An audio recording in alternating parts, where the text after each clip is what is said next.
Say, kids, what time is it? It's kind of like watching TV, but, in your car. 104.7 The Cave. Mike, the intern, in the studio this morning with Jay Stevens. Yeah. It's Dark Side of the Stream, episode 107. Let me get my necklace fixed here. Oh, you're making yourself look pretty. Usually it's Jay the one that's messing stuff up. I'm the one having to get myself together this morning. So this week on Dark Side of the Stream, we discussed my pick, the real Bling Ring on Netflix. Pretty interesting story about a bunch of punk kids that decided to go be their own Robin Hoods, if you will. But before we get into all of the story behind this, I wanted to ask Jay a couple questions. First and foremost, Jay, have you ever stolen anything in your life? Yeah, sure. Come on, give me one. Sure. Give me a story. Come on, the statute of limitations. I remember when I was in elementary school, there was a little liquor store by my house. Some Asian guy would work behind the counter, and after school one day, I remember went in there, and it was a pack of Boston baked beans. Oh, like the ones that were like a quarter? For some reason, I think I tried to steal it, and he grabbed my hand and punched me on the arm a few times. So that was my lesson learned. That was your wake-up call. He scared me straight. He scared me straight. Luckily, that happened in elementary school. Scared me straight. I still remember it. I didn't really steal anything other than like albums from my parents, and then just said, "Oh yeah, I have that. Sorry," but I don't really consider it was in the same house. It wasn't like I stole it. I was a pretty good kid for the most part. But really, as far as like theft goes, the only time that I really remember doing anything like that was when me and my buddies were camping in Colorado.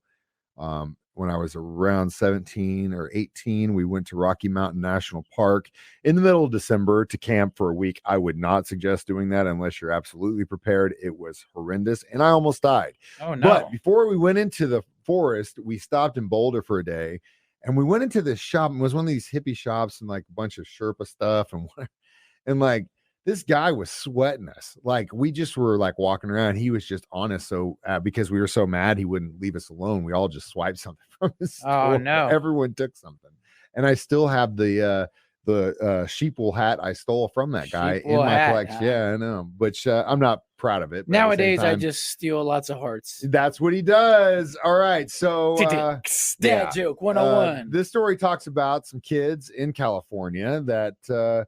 Really, it's just kind of a microcosm of the haves and have-nots. Yeah. You know what I mean? In LA, man, you drive through that town, and literally every underpass, every highway exit literally will have homeless cities. Now it's incredibly on the streets, horrible. Underneath. Since I left, I think it just got incredibly bad. Every year. Everywhere. It wasn't like this when I was younger. Now it's crazy. Every time I go out there, it's gotten worse because now the laws allow them to just chill. They can do whatever they want. But again, the difference between the have and have nots has just gotten so wide, especially out there. And hopefully this isn't a sign of things to come for us living the good life in the Midwest. But either way, we'll talk about what these kids were stealing, what they got involved with next. Dark Side of the Stream on 104.7 The Cave. 104.7 The Cave is Springfield's pure classic rock. Mike, the intern, in the studio this morning with Jay Stevens discussing the real Bling Ring on Netflix, Hollywood Heist. It's a 3-part series, talks about a bunch of kids that were stealing from famous people. Yeah, well, they started stealing from rich cars in the rich neighborhood, find open door, Jackson that stuff. That actually happens here. I mean, I've had my car hit before. And then one time they just decided to take a Porsche because there's keys in it. Yeah, and like that was a little crazy. What they would do would drive around and just slowly like check door handles, and we'd go to like the middle class neighborhoods, and everyone would keep the door locked. But then you go to these wealthy, and rich everyone let their car because they don't care. Yeah. They got the money to throw around. It doesn't matter why you lock your car door. It doesn't matter. Doesn't matter to me. So that just goes to show you again. So it was like small little theft, glove compartment stuff. And then all of a sudden, we're going to take this Porsche and drive it around all week, take it to school, put some different tags on it. That was crazy. That's when I go, okay, this is getting next level. I really think like it kind of started out with the, whatever that guy's girl's friends was, Rachel. Is that what her name was? Yeah. She was kind of the catalyst, I think. Yeah, that just she kind of made him be naughty. To like push all these people to kind of go where they were going. And he enjoyed it though then. Well, eventually he did because it kind of gave him stature. They had all these things. They had figured out a way to do it and they weren't getting caught. And that's the thing is like, you don't see any kind of consequences for your actions. Why stop?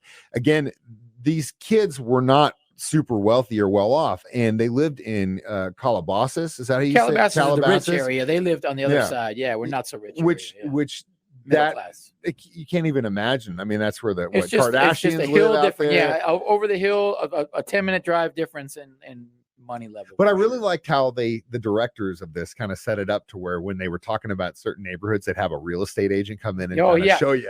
It was made really cool. Mr. It was made really Smiley cool. here trying to sell me a $5 million. It was made really cool. And these kids then, came up with the plan that, hey, when celebrities are out of town or they're on social media let's go rob their house. And that's a great way to get to where we're going next, Jay Stevens. We got Dark Side of the Stream in a few minutes on 104.7 The Cave. 104.7 The Cave, Mike the Intern, Jay Stevens in the studio. It is Dark Side of the Stream, episode 107, discussing the real Ring Bling Hollywood heist on Netflix. So Jay mentioned eventually these kids, as they would do, would continue on their crime spree, and they would get a little bit more daring. This time they would check where these socialites would be on their Instagram or whatever, their social media channels. And then when they'd find out they were gone, they knew where they lived, they'd break into their house. They'd Google their house, find the address, drive up there, and just start checking doors on house. And sure enough, unlock doors at these celebrities' mansions. And they would just go shopping.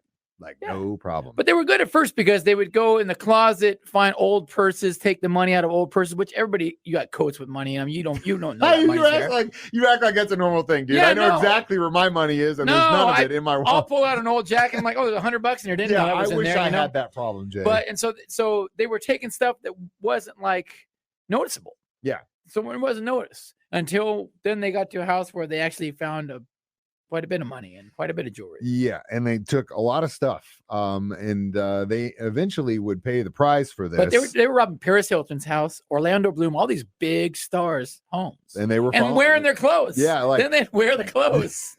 They'd take it to school like it was no big deal. This thing is still happening. More so with hip-hop artists. Nipsey Hussle is a good example. Recently there was another artist that just got shot and killed in LA.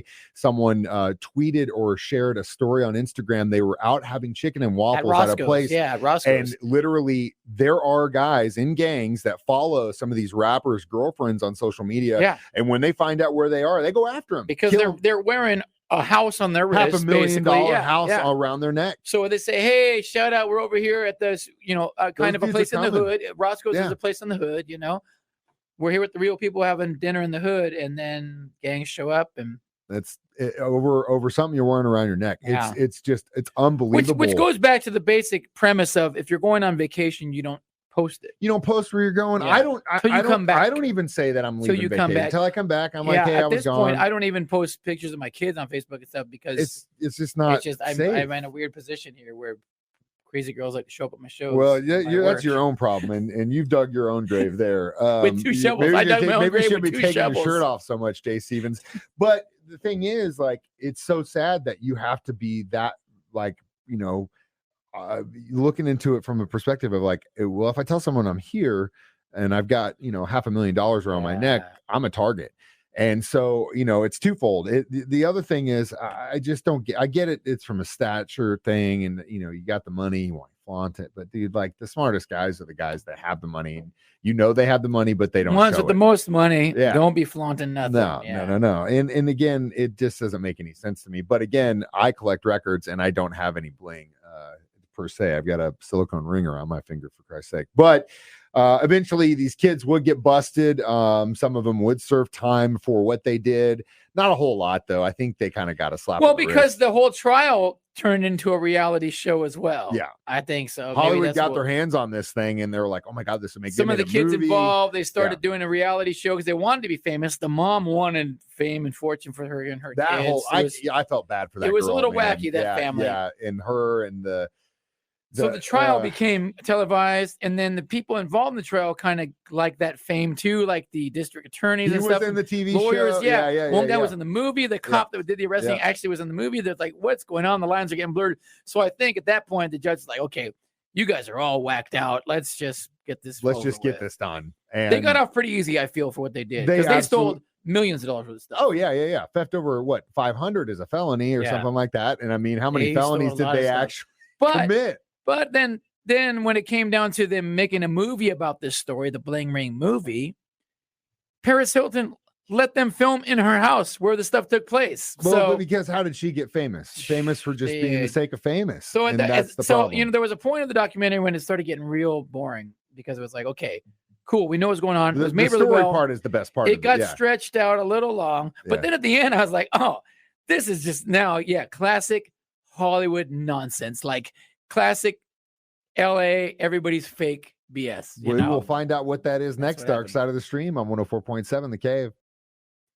Mike the Intern, Jay Stevens back in the studio one more time. Dark Side of the Stream, episode 107, discussing the real Bling Ring. So Jay made a mention of the fake BS in Hollywood at the close of this documentary. Everybody you meet out there is fake. Oh, man, dude, that whole town, it's just you can't trust anything in that town. Whether they love you or hate you, you still can't trust it. So how many stolen Gucci bags do you give this one? Solid 3. I kind of felt like 2. The beginning was good. It really could have been an hour. Beginning was good. Last 10 minutes was awesome. The hour in the middle, I could have done without it. So what was the we got to get a payoff. What was the fake Hollywood BS at the end of the documentary, Jay? Well, it's just that they exposed that everybody was just trying to get famous, even the DA, and he was even it's like the saying, and that's what I wanted to say. It's like that's the saying. It's like bad news or good news. It's always good. Yeah. Right. Because you're in the news. No such thing as bad publicity. Yeah. It's even these people that got hit, they're like, well, screw it. Even in the news. Why not? It's just all part of that fake phony. It is, my man. If I was on that level of money, fame, I would do what some have done, and that's just buy a ranch out in the middle of Colorado somewhere you couldn't get to. You don't know where it's at, and that's where my main house would be. I'd have apartments, places where I had to work and stuff, but you'd never know where I was. That's the dream, right? That's the dream. That's the dream. Just disappear and come out when you want to be out. Yeah. Solid 3. You give it a 2. I give it 2 bags. It's okay. It's not bad. Like I said, it's almost an interesting coming of age story. Yeah, it was made really well. It was funny, and the characters in it were good. They were funny people. They were. I liked the main guy. He was very, very funny and charismatic. He had a good insight into himself and obviously what they chose to do and why they chose to do it. All right, Jay, your turn next week. What are we watching? Well, I guess we're gonna stick with the Hollywood BSD bag guys. The most hated man on the internet. Oh, sounds you're good. You're gonna love this guy because I know Vegas Dave. You hated Vegas Dave. This guy is even more a clown than Vegas Dave. So you're gonna hate this guy. Jay's been waiting for me to watch this one. You're gonna hate this guy because I know how you get fired up when you watch. So hot. You hate these clowns, dude, that just think they're all that. Oh, I know how you hate these clowns. I know you hate these clowns. I don't even know anything about it. I know how you hate these clowns. All right, well, it's on Netflix, the most hated man on the internet. That's your homework. You can stream this live every Thursday, 9 a.m. on Facebook, YouTube, or our 104.7 The Cave app. As always, I'm Mike the Intern. This is Jay Stevens reminding you we watch documentaries, movies, so you don't have to. It's Dark Side of the Stream on 104.7 The Cave.